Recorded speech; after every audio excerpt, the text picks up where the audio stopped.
Hello friends, আবার এসে গেছো আরও একটা অন্য রেসিপি নিয়ে। সেই রেসিপিটার জন্য আগে একটা ফ্রাই প্যান বসিয়েছিলাম। সেই ফ্রাই প্যানের মধ্যে তেল দিয়ে দিলাম। এখানে রিফাইন্ড অয়েলটা ব্যবহার করেছি। আর আমি কটা ইলিশ মাছের টুকরো রেখেছি। এখানে 350 গ্রাম মতো ইলিশ মাছ আছে। সেই মাছটাকে আমি তেলের মধ্যে ফ্রাই করে নেব। এখানে আমি সাদা তেল ব্যবহার করেছি, তোমরা চাইলে এখানে সরষের তেলও ব্যবহার করতে পারো, কোনো অসুবিধে নেই। এবার মাছগুলোকে উল্টে পাল্টে ভেজে নেব। খুব কড়কড়া করে ভাজবো না, ইলিশ মাছ অল্প ভাজলেই তার টেস্ট খুব ভালো লাগে।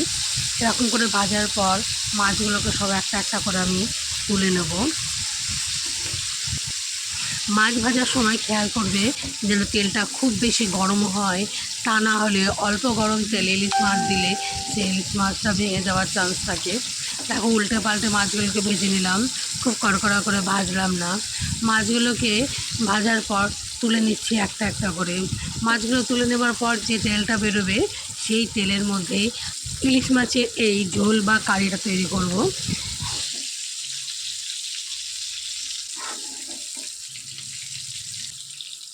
মাছগুলো তুলে নিয়েছি। এবার এর মধ্যে দিয়ে দেবো কালো জিরে।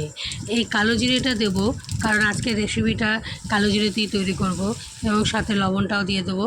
আর পরিমাণ মতো হলুদ দেবো। দিয়ে খুব ভালো করে তেলের সাথে আগে মিশিয়ে নেব। তেলের সাথে মিশিয়ে দেওয়ার পর এখানে আমি টমেটো ব্যবহার করব। তবে টমেটোর পরিমাণ একটা নয়, দুটো নয়, 3টে ব্যবহার করব।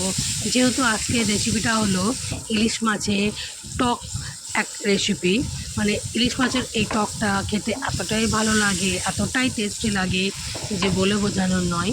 আগে গোটা টমেটোগুলোকে খুব ভালো করে ভেজে নেব। ভেজে নেবার পর খুন্তি দিয়ে আমি টুকরো করে নেব। আমি কেটেও ব্যবহার করতে পারতাম, কিন্তু কেটে ব্যবহার করলে যে টমেটোর থেকে জলটা বেরোতো, তাহলে টমেটোটা খুব ভালো করে ভাজা যেত না।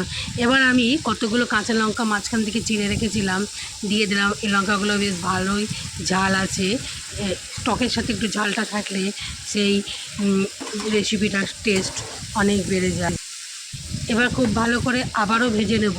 ভেজে নেওয়া হয়ে গেলে তারপরে আমি এবার জল ব্যবহার করব। জলটা এখানে আমি 1 গ্লাস নিয়েছি, মানে মোটামুটি 100 ml মতো।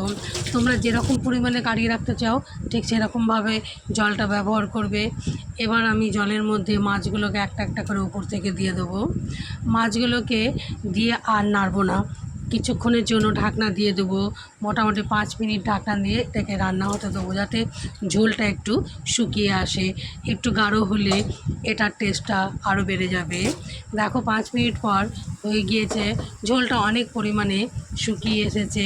এবার একটু ভালো করে উল্টে পাল্টে নেবো, মাছগুলোকে নেড়ে নেবো।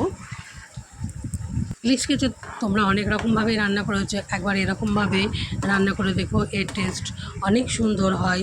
গরম ভাতের সাথে আর কিছুই লাগে না এ ধরনের একটা রেসিপি থাকলে। রেসিপিটা ভালো লেগে থাকলে একটা লাইক করো এবং কমেন্টে বলো কেমন লেগেছে।